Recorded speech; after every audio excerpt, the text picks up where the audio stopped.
vai só de tarde lá.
Que legal.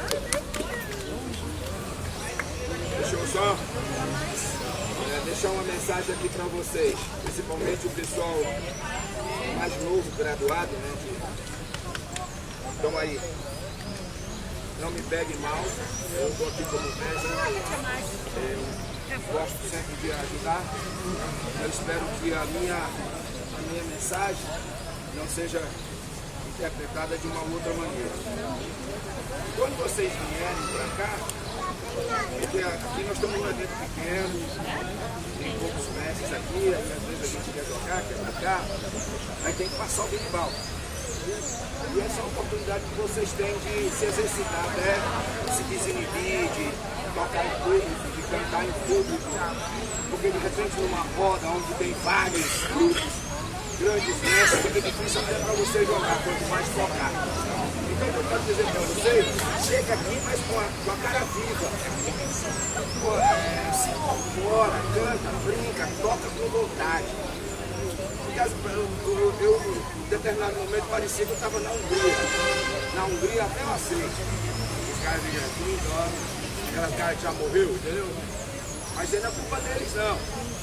É porque a língua para eles também é difícil, a cultura diferente. Mas pra gente, isso aqui é a nossa cultura, gente. E vocês que estão ao redor, a música não tem que aprender a letra aqui, não. Não tem que passar aquelas letrinhas embaixo de tradução, não. O que eu estou falando aqui está todo mundo entendendo. E a roda não depende só de mim, não. Nem dele, nem do mestre, nem de você, é de todos nós aqui. Se vocês participarem e derem mesmo a energia de vocês, a roda vira um espetáculo. Posso parar? Mas vocês, é aquela velha